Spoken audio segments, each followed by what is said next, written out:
nagaa maatiiwwan qubee akaadaamii akkam jirtu nagaa keessanii fayyaa keessanii egaa rammoo fiiziksii kutaa 11 boqonnaa afuraffaa kutaa lammaffaa qabadhee isiniif dhiyaadheen jira jechuudha.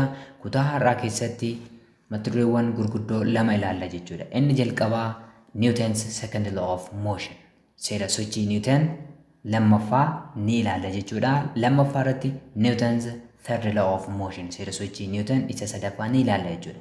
Egaa seera kana jalatti mata dureewwan xixiqqoo lama ni ilaalla jechuudha. Weight and gravitational force, waa'ee ulfaatinaa fi humna wal harkisaa ni ilaalla jechuudha. Akkasumas konseptii normal force ni barra yookiin immoo waa'ee normal force sirriitti baranna jechuudha. Kanaafuu isinis chaanalichaaf keessummaa taanaan subscribe gochuun maatii yoo taatan immoo viidiyoowwan like share gochuun dagatiinaa qabiyyee keenya har'aa jalqabna jechuudha. Egaa qabiyyee keenya har'aatti kallattiidhaan seenuudhaan dura mee maaliif qabiyyee keenya har'aa baranna kan jiru jalqaba irratti ilaallu yookiin immoo kaayyoon qabiyyee har'aa maalidha? Seera sochii Newton lammaffaatiif or for Newton's second law of motion, you understand the relationship between force, mass and acceleration. Hariiroo humna hanga akkasumas acceleration yookiin immoo guula gidduu jiru ni hubattu jechuudha. Sirriitti the second one, you explain how force causes acceleration. Akkamitti humni guulaaf sababa akka ta'u qabiyyee kana booda sirriitti ibsuu dandeessu jechuudha. Apply the formula F equals to ma. Formula force equals to mass times acceleration jedhu kana hojiirra ni oolchutu yookiin immoo itti fayyadamtu jechuudha. And you predict motion. Gosa humnaa qaama tokko irratti dalagaa yookiin wanta tokko irratti dalagaa irratti hundooftanii waa'ee motion yookiin immoo waa'ee sochii wanta tokko predict gochuu yookiin immoo tilmaamuu ni dandeessu jechuudha. Seera sochii Newton sadaffaa erga baratteen booda after learning Newton's third law of motion, you should understand action reaction pairs. Waa'ee gochaa fi mormii gochaa sirriitti hubattu. Explain interaction between objects. Hariiroo wantoonni walii isaanii irratti qabaatan sirriitti hubattu jechuudha. Akkamitti humni peeriidhaan yookiin immoo yeroo hunda cimdiidhaan jiraata kan jedhullee kutaa kana keessatti sirriitti hubattu jechuudha. Demonstrate force balance. Humni wal madaaluusaa yookiin immoo qaamoleen lama yommuu humna walitti dalageessan, humni isaa walirratti dalageessan kan wal madaalu ta'uusaa ni ilaaltu yookiin immoo ni bartu jechuudha. Apply to real life. Egaa seera sochii sadaffaa kana maal gootu jechuudha? Jireenya dhugaa keessatti hojiirra oolchitu jechuudha. Fakkeenyaaf rokkeetiin akkamitti akka dhukaafamuu danda'u. Isa kana sirriitti hubachuu dandeessu. Then recognize weight and gravitational force. Waa'ee ulfaatinaa fi humna harkisaa as keessatti maal gootu jechuudha ni bartu yookiin immoo sirriitti hubattu jechuudha. Define normal force. Normal force define gochuu ni dandeessu jechuudha. Kanaaf isaan kanneen hubachuu keessan xumura irratti mirkaneeffadhaa. Amma kallattumaan qabiyyee keenya jalqabna. The first one is Newton's second law of motion. Seera sochii Newton isa lammaffaa. The second law or Newton's second law of motion or law of what? Law of force and acceleration kan jennuun sanadha jechuudha. Gaafirraa kaana jechuudha jalqaba. Maal jedha gaafin? What is the cause of acceleration jedhee kaa jechuudha. Maalini sababni guulaaf sababa kan ta'u maalini? Bifa kanaan deebisuu dandeenya jechuudha. Acceleration is caused by a force. Egaa acceleration maaliin jechuudha sababa kan ta'uuf acceleration akka uumamu force dha jechuudha. Egaa itti dhufna bal'inaan ni ilaalla. Seera sochii Newton lammaffaa kanarraa F is equals to ma dha jechuudha. Egaa humni maal ta'a jechuudha? F is equals to ma ta'a jechuudha. Kanarraa A keenyaaf derive gochuu dandeenya moo hin dandeenyu? Ni dandeenya jechuudha. A maal ta'a yeroo sana? A is equals to force upon mass of an object ta'a jechuudha. Acceleration keenya isa kana ta'a jechuudha. According to Newton's second law, when a force is applied to an object, akka seera sochii Newton lammaffaa kanatti humni yoo qaama tokko irratti dalagaa'e, it makes the object accelerate. Qaamni sun akka acceleration qabatu ta'a jechuudha. Acceleration isaa dabaluu danda'a yookiin hir'isuu danda'a. Doesn't matter. Garuu wanti tokko akka guulu taasisa. Humni qaama tokko irratti yoo dalagaa'e jechuudha. The stronger the force, humni sun yoo guddaa ta'e, the greater the acceleration. Acceleration guddaa ta'a jechuudha. Humni guddaa qaama tokko irratti yoo dalageessine, acceleration guddaa ta'a jechuudha. Egaa indikeetarii wayii nuu kennaa jira jechuudha. Asumatti yoo ilaaltan amma maasii hanga kana qabnaa iddoo kanatti maasii kana qabnaa F qabnaa jechuudha. Then acceleration keenya maal ta'a? A ta'a jechuudha iddoo kanatti. eeta ammas maasii isuma asitti qabaannu kana yoo qabaanne 2f yoo goone humna keenya fakkeenyaaf amma asitti 10 niwutonii yoo qabaanne asitti immoo 2f jechuun 20 niwutonii yoo goone acceleration keenya asitti let's say 5 meter per second square yoo ta'e asitti kun immoo meeqa ta'a jechuudha 10 meter per second square ta'a yookiin immoo w ta'a jechuudha. Kana jechuun humnaa fi acceleration gidduu hariiroon kallattii jiraachuu nutti agarsiisa jechuudha. Baay'ee gaariidha. Okay, gaafii tokko nu gaafatee jira jechuudha. Gaafiin kun baay'ee ijoo waan ta'eef tokko tokkoon akka laallu kanan barbaadee fi akkas jedha gaafichi. What will happen to the object if an unbalanced force acts on it? Egaa wanta tokko irratti humni hin madaalamne yoo irratti dalagaa'e wanta san irratti maaltu uumamaa jedhee nu gaafata jechuudha. Egaa gaafii kana gaafilee xixiqqoo afuritti qoodee ilaale kitaabni keessaan tokko tokkoon deebisaatii deemnaa jechuudha. Gaafiin inni jalqabaa maal jedhaa? What will happen if a force F is applied to an object of mass n which is initially at rest on a horizontal smooth surface where friction is negligible? Egaa humni qaama jalqaba maal ta'e? At rest jechuun velocity isaa maal ture? V equals to 0 ture jechuudha. Humni kun dhufee bifa kanaan yoo irratti dalagaa'e maaltu irratti uumamaa jedhee gaafata. Frictioniin maal jedhee? Frictioniin immoo duwwaa yoo ta'e jedhee jechuudha ammas. If friction is negligible akka hin jirretti consider yoo goone. Garuu frictionii 0 gochuun danda'ama? Hin danda'amu jechuudha. Hin danda'amu. Akkasitti yoo yaadne maaltu uumamaa? Maaltu uumamaa? Wanti ni socho'aa jechuudha gaafiin qabu. Wanti maal ta'a jechuudha? Iddoo jirurraa gara iddoo biraatti socho'aa jechuudha. Kanaafuu deebiin keenya maal ta'a jechuudha? The answer will be it moves with some velocity in the direction of the applied force. Kanaafuu wanta dhaabbatee jiru tokko irratti humni yoo dalagaa'e wanti suni velocity murtaa'e wayitiin silaasitti v equal to 0 jenneerra. Kanaafuu yommuu socho'u sana meeqa qabaata? v equal to not 0. Different from 0 ta'a jechuudha. Velocitiin kun maal ta'a? V ta'a jechuudha lakkoofsa ta'e wayii 5 meter per second ta'uu danda'a, 10 meter per second ta'uu danda'a jechuudha. Kanaafuu wanta dhaabbatee jiru tokko irratti humna dalageessini jechuun wanti suni velocity wayitiin akka socho'u maal gooneerra jechuudha? Ajajneerra yookiin immoo taasisnee jirra jechuudha. It moves with some velocity in the direction of the force, applied force. The speed and the direction of motion is depend on what? The magnitude and the direction of the force irratti hundaa'a jechuudha. Kanaafuu humni keenya kallattii garaana jechuun velocitiin keenya garaanatii ta'a jechuudha. Humni guddaadha jechuun wanti kun saffisaan socho'a jechuudha. Humni xiqqaadha jechuun suuta socho'a jechuudha. Great. Gaafii lammaffaa. Akkas jedha. How does it move as long as the force is maintained? Maal jedha? Humni yoo konstaantii ta'e yookiin immoo osoo addaan kutiin yoo itti fufiinsa waan tokko irratti dalagaa'e wanti socho'aa ture suni maal ta'a jedhee nu gaafata jechuudha. Maal ta'a jechuudha?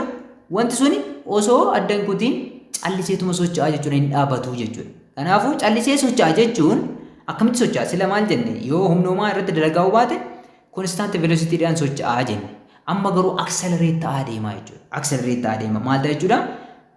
Velocitiin isaa yeroodhaa gara yerootti bifa wal fakkaataatiin dabalaa deemaa jechuudha. Kanaafuu constant acceleration motion arganna jechuudha.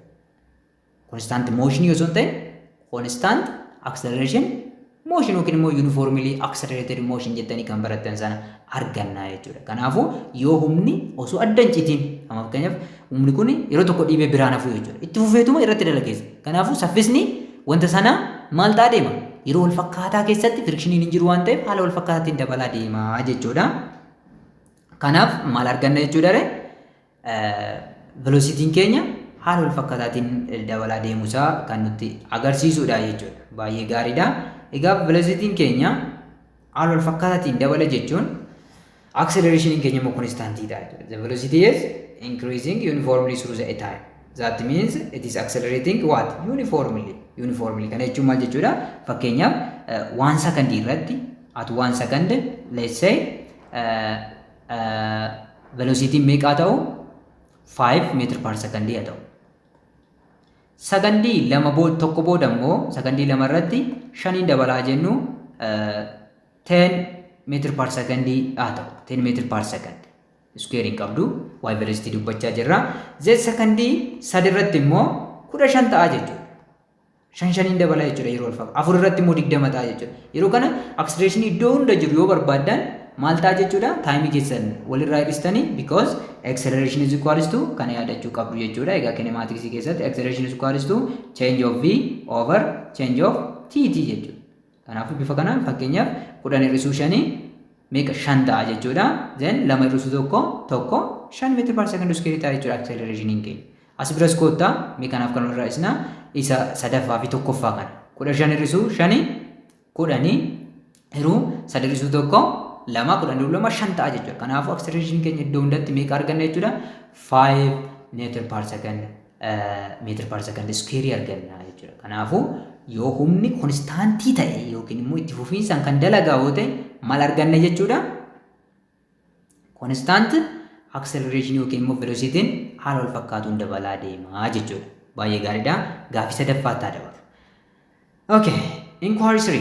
What will happen to the magnitude of the acceleration if the force is doubled or tripled while the mass is kept unchanged? Amma maal jedhee nu gaafate? Yoo humni dalagaa harka sadiin yookiin harka lamaan dabalee maasiin immoo dhaabbataa ta'e acceleration irratti maaltu uumama jedhee nu gaafate jechuudha. Acceleration irratti maaltu uumama jedhee nu gaafate jechuudha. Mi'a ilaallu maal takka uumamu. Egaa akkuma asirraa ilaaltan jalqaba m qabna. Maasii qabna jechuudha. Kun iddoo kanatti objectii kana qabna. F qabna. Then acceleration keenya maal ta'e jechuudha? A ta'e jechuudha. Kana jechuun maal jechuudha? F is equals to ma waan ta'eef jechuudha. ma waan ta'eef jechuudha. Then a1 equals to f over m which is equals to a haa jennuun jalqaba irratti conditionii kam irratti conditionii isa kana irratti jechuudha. Amma immoo f keessan mee a2 immoo haa jennu.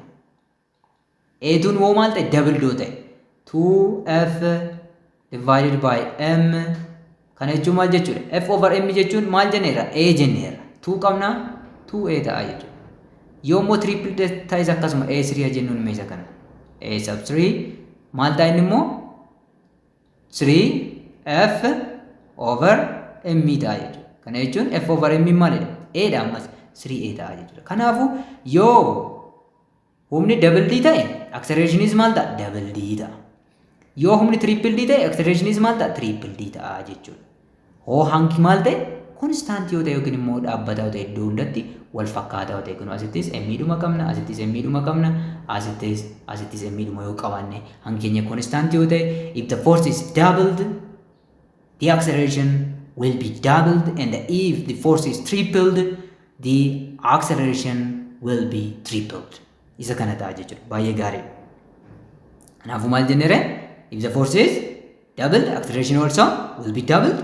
If the force is tripled, the acceleration also tripled kan jenne ta'a jechuudha deebiinsa. Baay'ee gaariidha. Gaaffii isa xumuraa deebisna. It goes like this. What will happen to the magnitude of the acceleration if the mass is doubled or tripled while the force is kept unchanged? Amma immoo faallaadha jechuudha. Sila eentu konstaantii ture?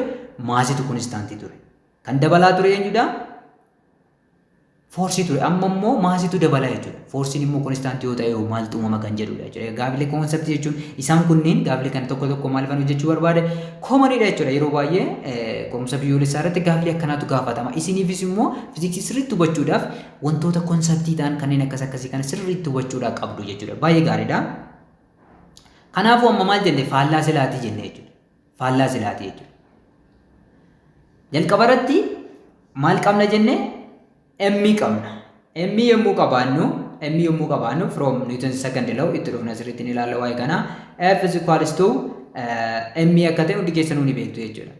F is equals to M dha jechuudha. So A1 let's say F over M equals to A haa jennu A1 jechuudha. A2 bira dhaqa. A2 bira yommuu dhaqxan maal taare double D kan ta'e yommuu maasiin double D ta'uu haa ilaallu. Maasiin yommuu double D ta'u kun iddoo kanatti jechuudha. Kana jechuun F over A2 maal ta'a jechuudha? F over maasiin maal ta'a jenne double D ta'a jechuudha. F over 2M ta'a jechuudha. F over M jechuun maalidha? A jechuudha. Kanaafuu A over 2 ta'a jechuudha yommuu maasiin harka lamaan guddatu. A3 barbaaduu dandeessu jechuudha iddoo kanatti. A3 immoo yommuu maasiin keenya triple ta'u jechuudha. Yeroo sanis maal ta'a? F over 3 m arganna jechuudha. F over m jechuun A dha. 3 jala qabna A over 3 ta'a jechuudha. Kanaafuu salphumatti when the force is kept unchanged or constant and the mass is doubled, the acceleration will be decreased by half. Walakkaadhaan hir'ata jechuudha. Yoo humni dhaabbataa ta'e hangi wanta tokko harka lamaan dabale kun asuma irratti akka ilaaltan acceleration maaliin xiqqaata jechuudha? By half. Walakkaadhaan xiqqaata jechuudha. By half. A over 2 arganna jechuudha. Yoo ammas humni S ila F'n asittis maalidha? F dhuma dhaabbataadha. Iddoo kanattis F maalidha? Dhaabbataadha F dhuma. Iddoo kanattis akkasuma jechuudha. Iddoo kana dhuftanii hangi kuni R3 yommuu guddatu accelerationin immoo decreased by 1/3 tokko sadaffaadhaan xiqqaataa jechuudha. Tokko sadaffaadhaan yookiin immoo accelerationii jalqaba ture sana sadii hiruuf kan argannudha jechuudha. Kanaafuu deebisnee jirra jechuudha gaafii kanas. So if the force is kept constant and the mass of an object doubled, the acceleration reduced by half. Walakkaadhaan hir'ata. Then when the mass is tripled, harka sadiin yoo guddate maasin humni dhaabbataadha jenneera.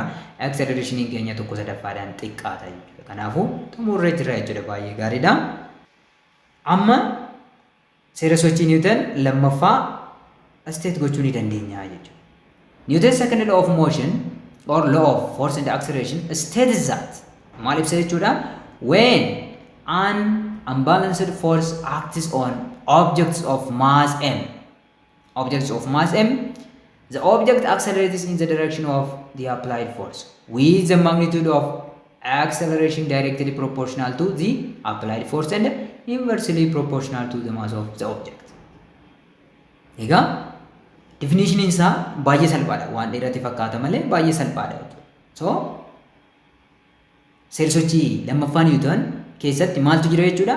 Unbalanced forcetu jira jechuudha. Humna hin madaalamne yookiin immoo external forcetu jira jechuudha. Yookiin immoo F net kan jennuun kana jira jechuudha. Egaa humni hin madaalamne kun qaama tokko irratti yoo dalagaa'e qaamni suni kallattii humnaatiin akka guulu taasisa jechuudha. Velocitiin isaa akka dabalu. Fakkeenyaaf boqonnaa irra jiraate yoo humni irratti dalagaa'e velocitiin isaa 0 irraa lakkoofsa ta'e qabaata jechuudha. Kanaafuu guulli jira jechuudha. Guulli kun kallattii maalirra? Kallattii humnaa irra ta'a jechuudha. Hammi isaa immoo maalirratti hundaa'a? Humna wajjinuu hariiroo kallattii qabaata jechuudha. Acceleration is directly proportional to the external force or F net, and it is inversely proportional to the given mass of the object. Kanarratti hundaa'a jechuudha. Egaa F netiin jechuun humna alarraa yookiin immoo ida'ama humnoota qaama tokko irratti dalaga'aniiti jechuudha. Maasiin kiloogiraamaan safaramaa hanga waan tokkooti. Acceleration meetir per second squareetiin safaramaa jechuudha. Acceleration qaama tokkooti jechuudha. Egaa equation kana bifa kanaan barreessuu dandeenya jechuudha. Lamaan isaan iddoo tokkotti finnee isa adda addatti jiran kana yommuu barreessinu maal ta'a jechuudha? Bifa kanaan argachuu dandeenya jechuudha. Acceleration is equals to K. K kun maal proportionality dha jechuudha. Proportionality jira jechuun constant way jira jechuudha. Constant sun K kan jedhu F net over M nuuf ta'a jechuudha. Baay'ee gaariidha. Egaa the constant of proportionality K is equal to 1. Egaa proportionality kun tokko jechuudha. So in mathematical terms the preceding statement can be written as egaa acceleration kun bifa kanaan barraa'uu danda'a. K kun tokko jenneerra is equals to K F net over M jenneerra. Kanaafuu K tokko erga ta'e is equals to maal jechuu dandeenya? F over M jechuu dandeenya jechuudha. Is equals to F over M jenne jechuun immoo kana rearrange gochuu ni dandeenya moo hin dandeenyu? Sirriitti dandeenya jechuudha. Rearrange gochuu ni dandeenya jechuudha. Yommuu rearrange goonu isa kana arganna. Rearrange yommuu goonu fakkeenyaaf iddoo kanatti is equals to K into F net over M jedha jechuudha. Miti F net over M jedha jechuudha. So isa kana maal gochuu dandeenya nuyi? Isa kana F is equals to M A jechuu dandeenya jechuudha. Yookiin immoo jalqabuma K kana tokko balleessuudhaan F A is equals to F over M jechuu ni dandeenya jechuudha. So isa kanarraa arganneet seera sochii Newton lammaffaa formula kana argachuu dandeenya jechuudha. Simply seera sochii Newton lammaffaa jechuun F is equals to ma kan jennudha jechuudha. F kun external force yookiin immoo unbalanced force dha jechuudha. Egaa humni kun acceleration kana wajjin hariiroo kallattii qabaata. Acceleration kun immoo maasii kana wajjin hariiroo kallattii kan qabaatudha jechuudha. Egaa seera sochii Newton lammaffaan isa kana kan ibsudha jechuudha. Kee termis egaa termoota kana sirriitti akka adda baafattan ni barbaada jechuudha. Termoota kana kanan asirra isinii kaa'eef baay'ee barbaachisoodha waan ta'eef adda baafadhaatii qabadha. Net force jechuun maal jenna? Net force kan jennuun humnoota qaama tokko irratti dalagaan hunda jechuudha. Or resultant force. Humna qaama tokko irratti dalagaa hunda isaa jechuudha. Qaamni tokko equilibrium irra jira kan jedhamu if the net force on that object is equal to 0. Yoo humnoonni net yookiin immoo resultant force warreen jennu kun ida'amni isaanii hundi 0 yoo ta'an humni suni maalirra jira jennaani? Equilibrium position irra jira jenna jechuudha. Yoo 0 hin ta'in miti jechuudha. Then acceleration jechuun maal jechuudha? The time rate of change of velocity dha jechuudha. Acceleration kan jennuun akkuma beekamu is equals to maal jenneerare? Change of v over change of t dha jechuudha. It could happen when a body changes the speed or direction of motion or both. Egaa acceleration uumamuu kan danda'u kunis baay'ee murteessaadha jechuudha. Isa kana adda baasuu qabdu jechuudha. Tokko tokko accelerationin yoo velocity'n hammisaa jijjiirama malee hin uumamu jechuu dandeessu miti. Kallattii qofti yoo jijjiirame acceleration ni uumama jechuudha. Maaliif as keessatti hamma qofa miti. Maatar kan godhu direction illee maatar godha jechuudha. Yookiin immoo lamaan isaanii yoo jijjiiraman jechuudha. System kan jennuun immoo jira. System is a collection of objects, elements or components that are organized for a common purpose. Egaa system kan jennuun kun collectionii wantootaati jechuudha. Yookiin immoo namootas ta'uu danda'u jechuudha. Wanta tokko fakkeenyaaf isin daree tokko keessa jirtu yoo ta'e dareen keessa sun maal jedhamuu danda'a? System jechuu ni dandeenya jechuudha. Isiniin ala kan jiran hundi maal jedhamu? Surrounding jedhamu jechuudha. Fakkeenyaaf dareen biraa yookiin immoo naannoo mana barumsaa laayibraarii ta'uu danda'a, jiimii ta'uu danda'a, laabii ta'uu danda'a, surrounding keessanii jechuudha. Baay'ee gaariidha. Isaan kana adda baafadhaa. Jalqabarratti akkuma dubbanne the SI unit of force is Newton. Newton ta'uun isaa beekamaadha jechuudha. SI unitiin force Newton ta'uun isaa beekamaadha jechuudha. Egaa termoota bu'uuraa yookiin immoo fundamental quantitiidhaan ibsuu yoo barbaanne maal ta'a jechuudha. Isaan eenyu lengizii, maasii fi taayimiidhaan ibsuu yoo barbaanne 1 Newton is equals to 1 kg meter per second yookiin immoo 1 kilogram meter per second dha jechuudha. Kg is belongs to what? Mass. And meter is belongs to length, isn't it? And or distance. And s is belongs to time. Kuni s in yookiin immoo secondin belongs to time. Time itti belong ta'e yookiin immoo kan time itti jechuudha. Kana ammoo maal jedhee isin gaafachuu danda'a? Dimensionii fa isin gaafachuu danda'a jechuudha. Dimensionii jedhee fa isin gaafachuu danda'a. Kanaafuu dimensioniin force maal ta'a jechuudha? M L per T square ta'a jechuudha. Dimensionota isaanii illee ibsuudhaaf itti fayyadamna jechuudha. Isa kana large quantities of force can be expressed in kilonewtons. Egaa kuni beekamaadha. Prefixoota gara garaatu jiru. Kilonewton jechuu dandeenya, meegaanewton jechuu dandeenya. Baay'ee guddaa yoo ta'e, xiqqaa yoo ta'e akkasuma jechuudha. Prefixoota sana adda baastanii beekuudha qabdu jechuudha. Inni dhuma Newton's third law of motion. Egaa seerota sochii sadan keessaa inni sadaffaan seera sochii Newton isa sadaffaa yookiin immoo law of action and reaction kan jenneen sana ta'a jechuudha. Egaa seerri kun when a body exerts a force on a second body, egaa qaamni tokko qaama biraarratti humna dalageessa. In our case namtichi kun ilaalaa asitti amma namtichi kun humna maalirratti dalageessaa jira? Keenya manarratti dalageessaa jira jechuudha. Then the second object or body exerts a force on the first body which is equal in what? In magnitude but opposite in direction. Yommuu namtichi kun keenyaa kana gara mirgaatti dhiibu, keenyaan kunis gara bitaatti hammuma humni namicha irratti dalageesseetiin humna irratti dalageessaa kallattiin isaanii garuu waliif faallaadha jechuudha. Kana jechuun mee isa kanaan emma jennuuni namichaan maana jennuuni isa kanaan immoo woola jennuuni. So F M W is equals to F M, FW, M, but opposite in direction. So we have to multiply it by what? By negative. Negative dhaan baay'isuu qabna jechuudha.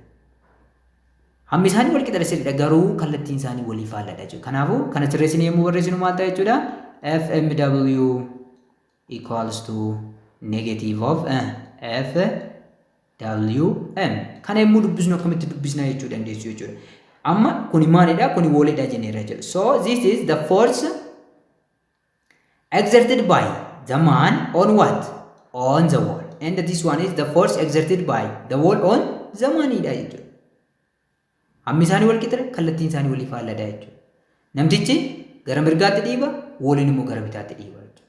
Kanaafuu waliin amma jabaatee kan dhaabbataa jiruuf maalidha jechuudha? Humni ittisuusaa baay'ee guddaa yookiin immoo inershiyaa guddaa waan qabuuf jechuudha. So humni namtichi dalageessu yookiin qaamni biraa dalageessu inershiyaa caala immoo wanti kun daameej yookiin immoo kufuu danda'a jechuudha. Great. Okay. Fakkeenya biraa fudhannee ilaalu. If you hit down a nail, amma hamarii yookiin immoo buruusa fayyadamtanii mismaara yommuu gadi rukunnu bifa kanaan mismaara yommuu gadi rukunnu the nail hits the hammer back with a force of the same size. The same is true. Ammas maalidha jechuudha ree? Humni hamariin mismaaratti dalageessuu fi mismaarri hamarii irratti dalageessu ammas wal qixa garuu kallattiin isaanii faaladha. Asirratti akkuma ilaaltan humni hamariin mismaara irratti dalageessu it is downward gara gadiitti jechuudha. Humni mismaarri immoo buruusa irratti dalageessu yookiin hamarii irratti dalageessu immoo it is upward dha jechuudha. Hammi isaanii garuu wal qixa. Yoo kuni 10 niwutan irratti dalageesse kunis asii olee immoo 10 niwutan irratti dalageessa jechuudha. Kallattiin isaanii garuu maaliif immoo muka uree seenuu danda'a yoo jettan it depends on surface area. Egaa fiixeen mismaara baay'ee qaraa akka taate yaadachuudha qabdu jechuudha. A typical application of Newton's third law is propulsion of a rocket while hot gas is exhausted from rocket. Egaa hojiirra oolmaa seera sochii Newton isa baratamaa kan ta'e rokkeettii dhukaasuudha jechuudha. Rokkeettii dhukaasuudha jechuudha. Yookiin immoo deemsa rokkeettiiti jechuudha. Deemsi rokkeettii kunis akkamitti ta'a? Yommuu gaazii qubatan jalqaba velocity wayitiin maal ta'a kun ni dhukaafama jechuudha rokkeettiin keenya. Sanaan booda gaasiin maal ta'a jechuudha? Humna guddaadhaan gadi ba'a jechuudha. Kun action force dha. Reaction force immoo rokkeettii keenya fuudhee gara samiitti maal godha? Akka balali'u taasisaa jechuudha. Sababa kanaaf rokkeettiin fageenya dheeraa osoo hin dhaabbatiin deemuu danda'a jechuudha. This is one application of Newton's third law of motion. Okay, amma Newton's third law kana gabaabsinee yommuu ibsinu maal jedha jechuudha seerri kuni? For every action there is always an equal and opposite reaction. Humna gochaa kamiifuu mormiin gochaa ni jira jedha jechuudha. Seerri sochii Newton sadaffaan maal jedhamee ibsama jechuudha? For every action there is always an equal and opposite reaction. Amma wal qixa kallattiidhaan garuu faallaa kan ta'e. Asirratti ilaala amma iskaatarii wayii irra jiru dhiiraa fi shamara wayiiti jechuudha. Dhiira kana qofatu humna irratti dalageessaa jira. Inni darbachuuf jira jechuudha. Erga darbateen booda garuu lamaan isaaniiyyuu innis duubatti socho'a isheenis duubatti sochooti. Maaliif? Isheenis humna reaction jedhamu kana irratti dalageessiti waan ta'eef jechuudha. Humna the force exerted by boy on the girl is equals to negative of the force exerted on the girl by the girl on the boy dha jechuudha. Humnoonni kun lamaan kallattii isaanii walii faalladha. Hammi isaanii garuu wal qixa jechuudha. Hammi isaanii fakkeenyaaf kuni inni yoo 50 ishee irratti dalageesse isheenis immoo 50 jechuudha. Kallattiin isaanii garuu walii faallaa ta'uu nutti agarsiisa jechuudha. Isa kana kan ibsu seera sochii Newton sadaffaa yookiin immoo action and reaction law kan jennuun sanadha jechuudha. Great. Egaa misconception alert egaa inni kun amma of eeggannoo gochuu kan qabdanidha jechuudha. Amma action fi reaction though they are equal in magnitude and opposite in direction they act on two different bodies. Egaa actioniin fi reactioniin yeroo hunda qaamolee garaagaraa lamarratti dalageeffamu. Fakkeenyaaf action kan jennuun kan namichi walirratti dalageessa yoo ta'e reactioniin immoo kan waliin namicha irratti dalageessudha jechuudha. Actioniin eenyu irratti dalagaa? walirratti reaction eenyurratti dalagaa namticharratti jechuudha. Therefore they cannot be added to give a zero resultant. They cannot be added to give a zero resultant. Resultant duwwaa nu kennuu hin danda'ani. Fakkeenyaaf amma kuni 10 yoo ta'e kun immoo negatiiva 10 yoo ta'e so jara kana lamaa walitti ida'anii 10 minus 10 equals to 0 jettuu taatan it is completely wrong. Dogoggora jechuudha. Egaa akkanatti walitti ida'uu kan dandeenyu humna qaama tokko irratti dalagaa lama yoo ta'e jechuudha. Fakkeenyaaf humni biraa asiin boolii kana irratti osoo dalagaa'e humni tokko asiin osoo dalagaa'e humni tokko lama walitti ida'uu dandeenya. Maaliif qaama tokko irratti dalagaan waan ta'eef jechuudha. Kun garuu qaamota garaagaraa lama irratti dalagaan waan ta'eef gonkumaa walitti ida'uu hin dandeenyu jechuudha. Hin dandeenyu jechuudha. Kanaafuu zeeroos hin kennani jechuudha. Ishee kana of eeggannoo gochuu qabdu. Egaa misconception alert kan jedhe kun waa malee miti jechuudha. Tarii baroota hedduudhaaf kitaabni kun egaa kitaaba niw kariikulamii akka ta'e ni beektu.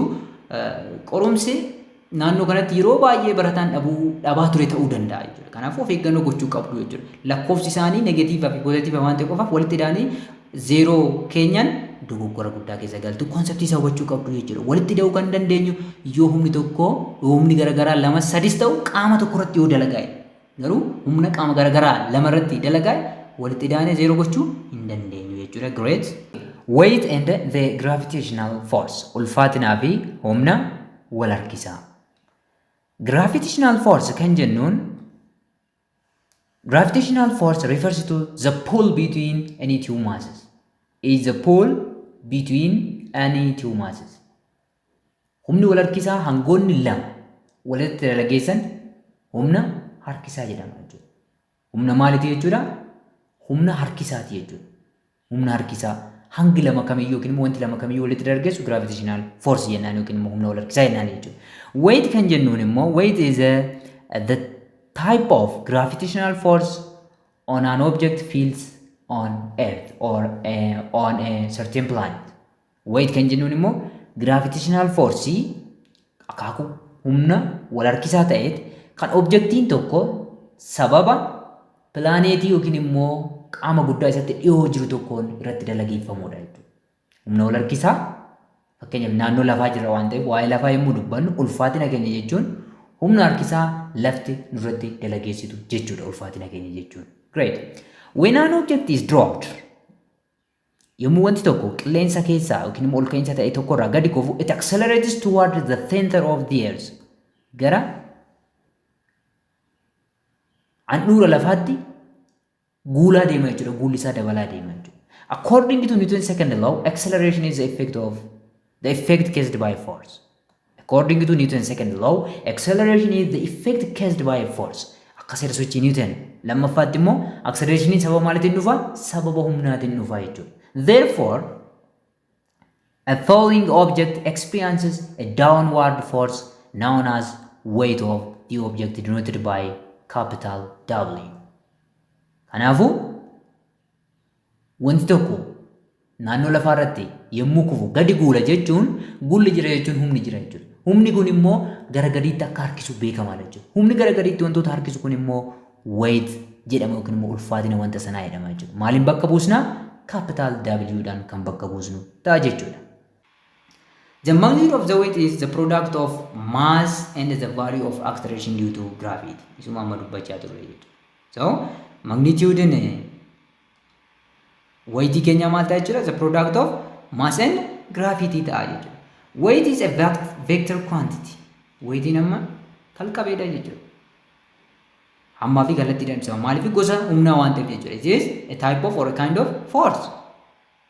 Kallattiin isaa garuu yeroo hunda weightiin gara miti gara lafaatti yeroo always towards the center of the earth. Weightiin yeroo hunda gara centerii yookiin immoo handhuura lafaatti kan ta'u ta'a jechuudha. Near the surface of the earth, the magnitude of G is 9.8 meter per second square. Naannoo lafaa irratti acceleration due to gravity meeqadha jechuudha? 9.8 meter per second square dha. Kuni naannoo lafaatti irratti qofa jechuudha. Lafarraa yoo ol ka'iinsa guddaa deemne xiqqaachaa deemuu danda'a jechuudha. Pilaaneetii biraa irra Jupiterii irra yoo deemne guddachuu danda'a jechuudha. Addeessa irra yoo deemne immoo xiqqaachuu danda'a jechuudha. Garuu naannoo lafaatti the magnitude of acceleration due to gravity is 9.8 meter per second square. Great. Amma example hojjenna. Example in jalqaba kun maal jedha? What is the weight of a 1 kilogram block? A 1 kilogram block on the surface of the moon. Maal irratti jedha? Moon irratti jedha. When acceleration due to gravity is 1/6 of its value on the surface of Earth. Egaa hangi wanta tokko kiloogiraamii nuu kennameera. Sarfeesiin eenyudha? Moon irratti. Gravity moon tokko jaaffaa kan lafaatiin nuu kennameera jechuudha. Meeqa amma giivanoota keenya addaa baafan. Giivanoota keenya addaa baafan yookiin immoo barreeffannu. Given jalqaba irratti eenyutu nuu kenname? Mass of an object. Mass of an object is equals to 1 kg. Okay. Then acceleration due to gravity of Earth G sub E. Kudhanii na hojjennu 10 meter per second square. Kan immoo moon maal ta'a jennere? G of moon or G sub M is equals to 10 by 6. Tokko jaaffaa isaati waan nuun jedheef jechuudha. Kanaafuu meeqa taati jechuudha? Tokko tuqaa 6 taati jechuudha. Isaan kana nuu kenna jechuudha. Then maal nu gaafate? The weight of an object on surface of moon. Moon irratti nu gaafate jechuudha. Weight of an object on the surface of moon. G sub moon nu gaafate jechuudha. Kuni maalidha jechuudha? Barbaadamaa keenya jechuudha. Barbaadamaa keenya. Kanaafuu isa kana deebisuudhaaf ishee kanaan barbaadamaa required jechuu ni dandeenya. Then solution. Solution itti yemmuu deebinu maal arganna jechuudha? Solution itti yemmuu deebinu weight is equals to or weight on moon equals to mass of an object times G of an object on the surface of moon. Isa kanaan arganna jechuudha. Egaa maasii wanta meeqa jenne? 1 kg. 1 kg times G 10 over 6. 10 over 6 jechuun 1.6 meter per second square ta'a jechuudha. Meter per second square ta'a jechuudha. Kana lamaan yemmuu waliin baasnu meeqa arganna jechuudha? Tokko tuqaa 6 niwutanii arganna jechuudha. So weightiin wanta kanaa maal irratti? Moon irratti meeqa ta'a? Tokko tuqaa 6 ta'uusaa kan nutti agarsiisudha jechuudha. Baay'ee gaariidha. Egaa fakkeenyi kun maal nutti agarsiisa? It depicts that the weight of an object is not an intrinsic property. Egaa wanti kun kan nutti agarsiisu yookiin immoo fakkeenyi kun kan nutti agarsiisu weightiin qaama tokko intrinsic property miti yookiin immoo amala keessoo miti. Haala irratti yookiin immoo ala irratti ni hundaa'a jechuudha. Kanaafuu adaduma iddoon jijjiirameen weightiin wantootaa ni jijjiirama. Maal irratti hundaa'e? Acceleration due to gravity ni jijjiirama waan ta'eef jechuudha. Jalqaba yemmuu dubbannu maal jennee turre? Acceleration due to gravity'n iddoodhaa iddootti garaagarummaa qabaachuu danda'a jechuudha. Naannoo lafaa qofaatti 9.8 malee lafarraa ol siqne akkuma amma argitan addeessa irratti naannoo 1.6tti gadi bu'uu danda'a jechuudha. Jupiter irra odeegtan immoo yookiin immoo pilaanetii guddaa biraa odeemtan guddachuu danda'a jechuudha. Kanaafuu weight is not an intrinsic property. What about mass? Massiin immoo intrinsic property dha jechuudha. It is constant everywhere. Egaa classical mechanics keessatti massiin constant dha yookiin immoo dhaabbataadha jechuudha. Baay'ee gaariidha. Asuma kana wal qabate when object is released in air it experiences downward force due to its weight and drag force. Egaa qaamni tokko yemmuu qilleensa keessatti gallakkifamu maaltu humna akkamitti irratti dalagaa? Jalqaba irratti weightiin irratti dalagaa. Humni gad harkisuu yookiin harkisa dachee irratti dalagaa jechuudha. Inni lammaffaan immoo drag force. Resistance illee maal ta'a jechuudha? Irratti dalagaa jechuudha akka friction tokkooti jechuudha. When the net force is acting on the object it is assumed to be gravity only. Egaa humni waliigala yookiin immoo net forcein qaama tokko irratti dalagaa gravity qofa jedhamee yoo yaadame qaamni suni sochii kufaatii walabaa gaggeessa jechuudha.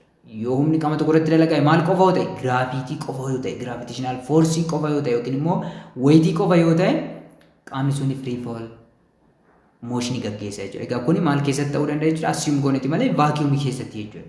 Vacuum keessatti qofadha gravity qofti waan tokko irratti tarii dalagaa'uu kan danda'uuf. The gravitational force Fg on a freely falling body is just it is weight.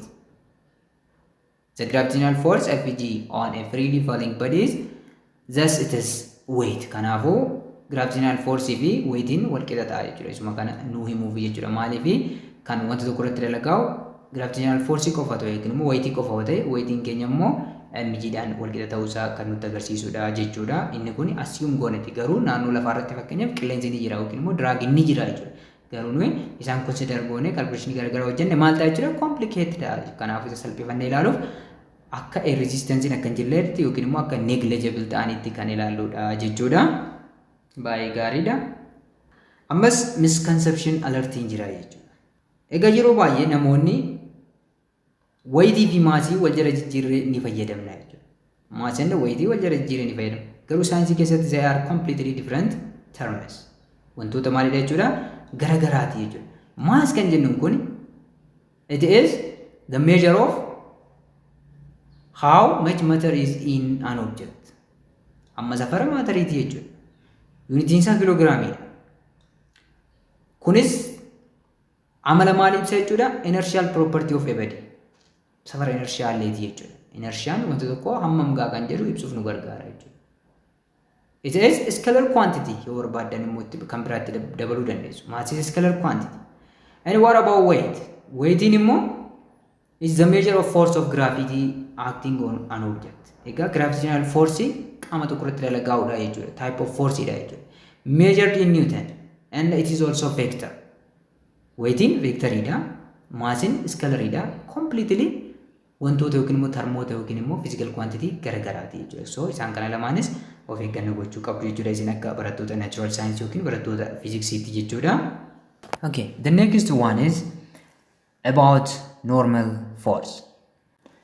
If you consider a book on a table, egaa kitaaba teebilii irra taa'ee jiru tokko yoo hubattan, the upward force that supports the book is the normal force.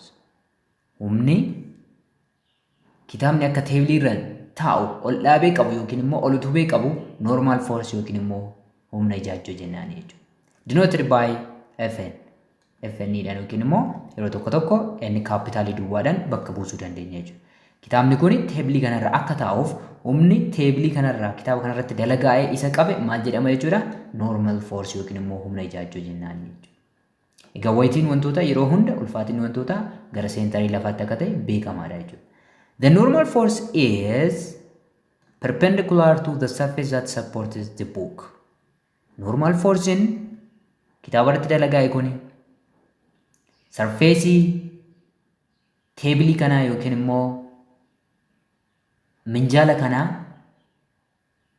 kan kitaaba kana ol dhaabe yookiin immoo baatee jiru kanaaf perpendicularii ta'a jechuudha. Kanaafuu sarfeesii teebilii kanaatiif normal forcein maal ta'a? Perpendicularii ta'a jechuudha. Normal forcein yeroo hunda sarfeesii qaamni tokko irra jiruuf maal ta'a? Perpendicularii ta'a jechuudha. Yeroo hunda kun dhugaa ta'a jechuudha. So normal force is a type of contact force. Normal forcein egaa sababa wantoonni wal tuqaniif kan uumamu waan ta'eef is a type of contact force. Gosa humna tuqtuuti jechuudha. Two objects or surfaces have to touch for there to be a normal force. Kana jechuun normal forcein jiraachuudhaaf wantoonni lama maal gochuu qabu? Wal tuquu qabu jechuudha. Qaamonni isaanii wal tuquu qabu yookiin immoo dirroonni lama wal tuquu qabu jechuudha. Since the book is in equilibrium, egaa sababa kitaabni equilibrium position irratti argamuuf the net force acting on the book is zero. Kitaabni kun socho'aan jiru waan ta'eef sochiin hin jiru jechuun humni hin jiru jechuudha. Kanaafuu humni hin jiru jechuun humna walii galaati. Humnoonni jiru akkuma jenne normal force hin jira, weightiin jira. Garuu net force kan jennuun humni walii galaa maal ta'a jechuudha? Zero ta'a jechuudha. Zero ta'a jechuudha. Therefore, on a level surface of the normal force, on a level surface, the normal force is equal to the weight. Kanaafuu sarfeesii wal qixxaataa yookiin immoo dirra wal qixxaataa irratti normal forcein eenyu wajjin wal qixxaataa? Ulfaatina wantootaa wajjin wal qixxaataa jechuudha. Sababni isaas fakkeenyaaf amma humna sarara yaarra jiru kana consider yoo goone maal jenneerraa? Summation of F net humna sarara yaarra jiru amma sarara vertical irra jiru qofa yoo ilaalle summation of F net along y equals to 0 jenneerra jechuudha.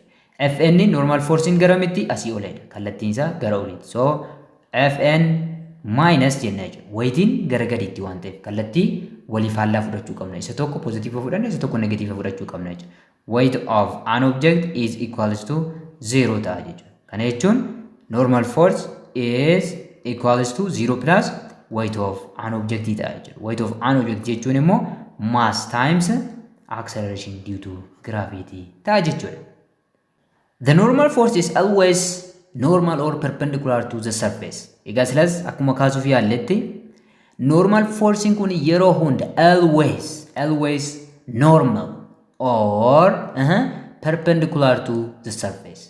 Yeroo hunda dirra irratti dalagaa usaniif normal force maal ta'a jechuudha? Perpendicular ta'a jechuudha. Perpendicular ta'a jechuudha. Thus, the weight and the normal force are equal only when the object is placed on a level surface. Kanaafuu weightiin fi normal forcein yookiin immoo ulfaatinni wanta tokkoo fi normal forcein isarratti dalagaa'e walqixa ta'uu kan danda'u yoo wanti sun maalirra taa'edha? Level surface yookiin immoo dirra walqixxaatarra yoo taa'edha jechuudha. Fakkeenyaaf inni kun dirra lafaati jira. Kun dirra lafaa yoo ta'e wantoota tokko iddoo kana osoo qabaanneeti dirra lafaa walqixxaatarra taa'e osoo jenne normal forcein maal ta'a jechuudha? Normal forcein asii ol ta'a jechuudha. Fn'in asii ol ta'a jechuudha. Fn'in asii ol ta'a. Then weightiin keessan immoo gara gadiitti ta'a mg'n jechuudha. Weight or mg'n maal ta'a? Gara gadiitti ta'a jechuudha. Kuni maal jenneera? Surface levelidha yoo ta'e Fn is equals to maal ta'a jechuudha?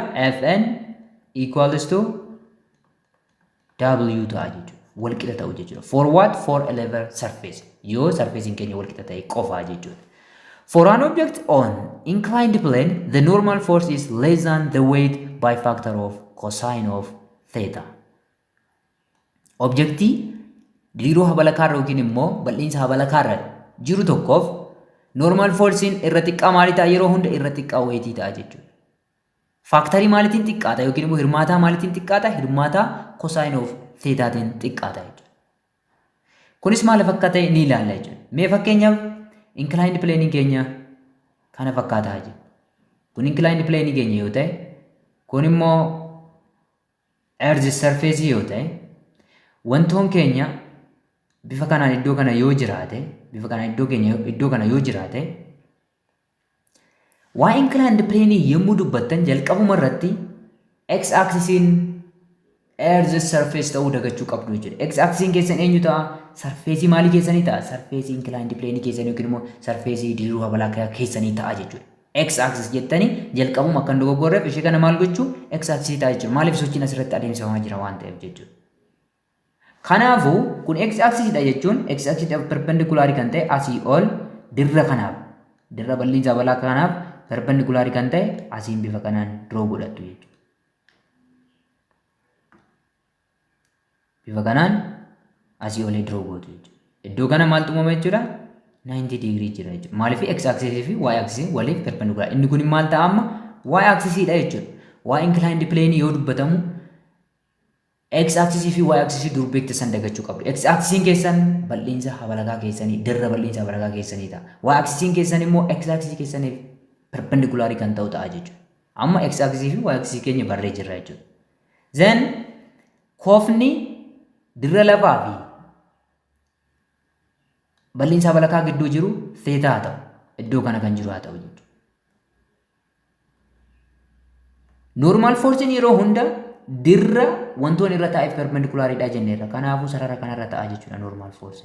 This is normal force. Normal force keenya eessa ta'a? Iddoo kana ta'a jechuudha. Weightiin keessan immoo always towards the center of the earth. Weightiin yeroo hunda gara seenterii lafaatti jechuudha. Yeroo hunda egaa drawing kiyya sirrii miti isin sirreeffadhaati kaasaa. Weightiin yeroo hunda maal taati? Gara lafaatti taati jechuudha yeroo hunda. Gara lafaatti taati. Amma y axis keessan inni kun y axis dha isiniin jedheera. Inni kun x axis dha isiniin jedheera. Y sanaatti kan nuyi dubbannu jechuudha.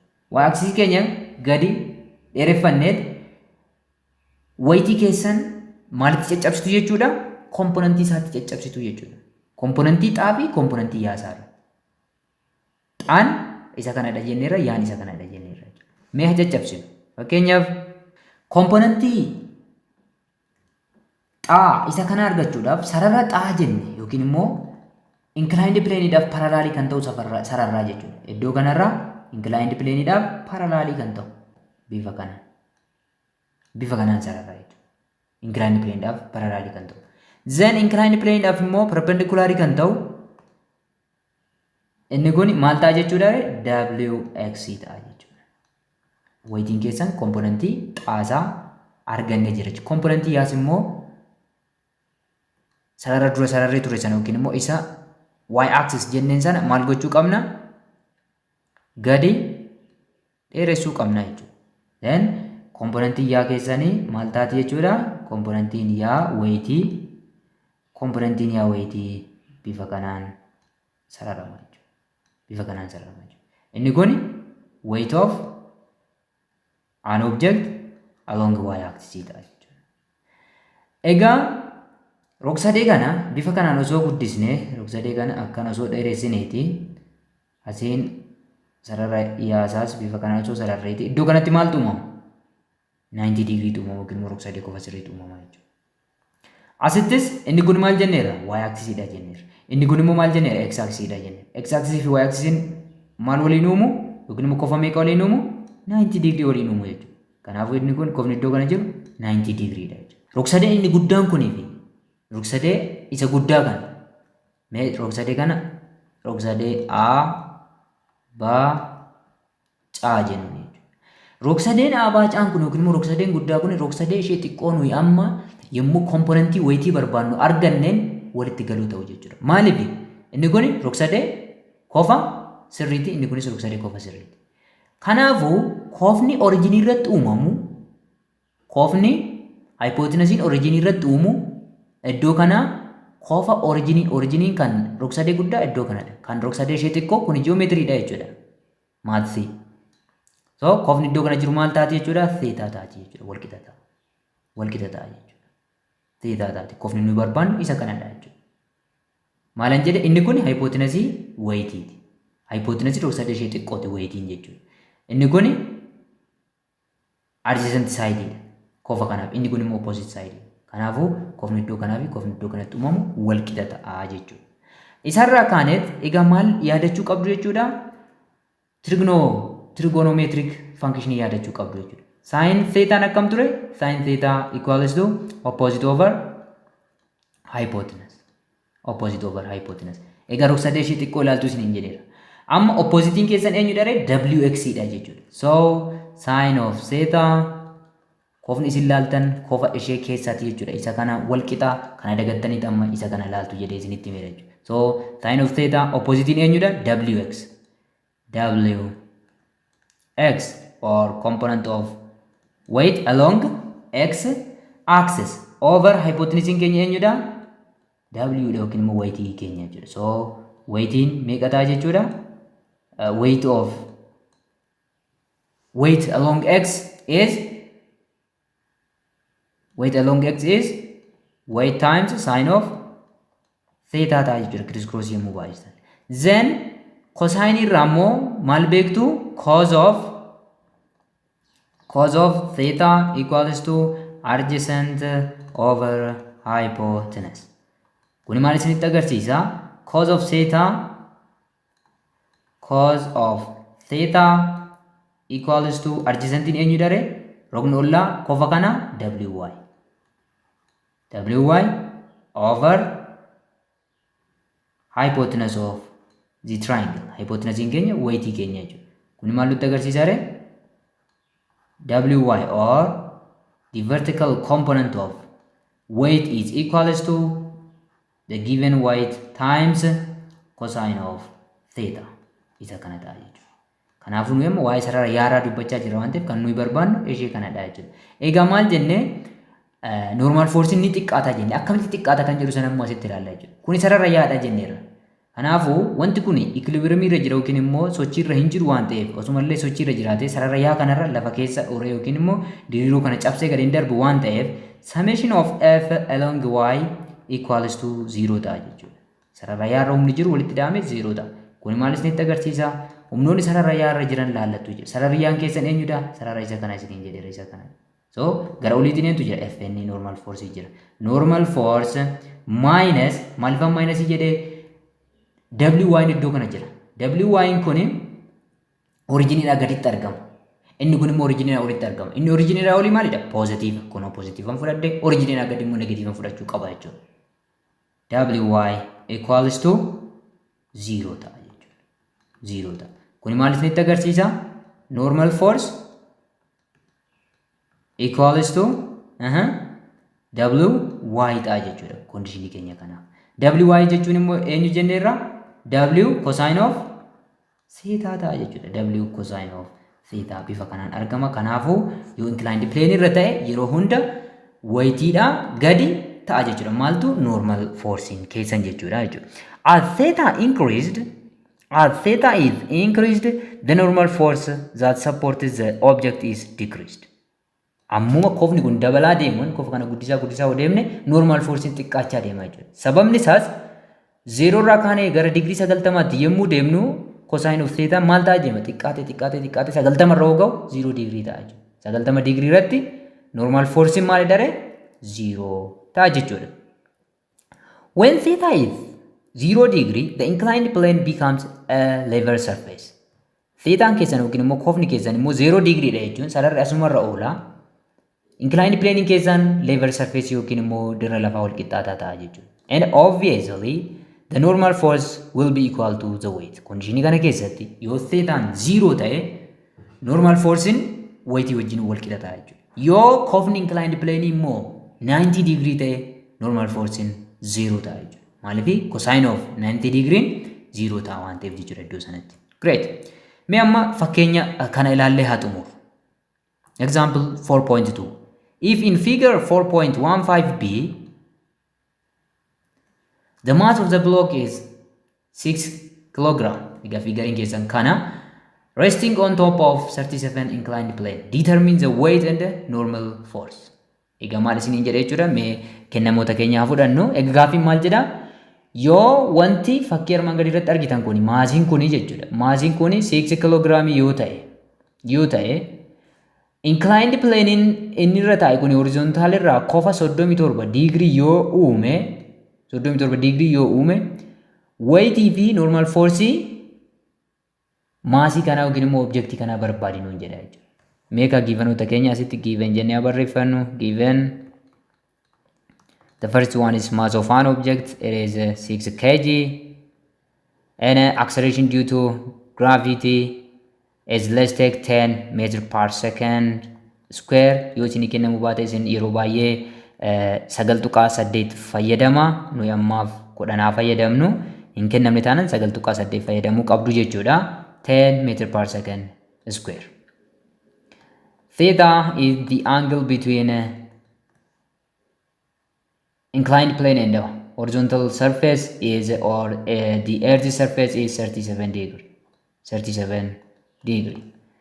The required one is the required R. The first one is weight of an object. Ulfaatina wantoo akkasumas humna ijaajjuu yookiin immoo normal force on the object. Isaan kana lamaan barbaadinu hin jedhe jechuudha. Solution. We know that weight of an object is equals to mass of an object times acceleration due to gravity. Isa kana ta'uu ni beekna jechuudha. Maasiin objectii meeqa nuu kenname? 6 kg. 6 kilogram. 6 kilogram times 10 meters per second square. Kana lamaan immoo baay'istan weightii keessan yookiin ulfaatina wantoo meeqa argattu? 60 kilogram meter per second square. Kana jechuun 60 newtonii argattu jechuudha.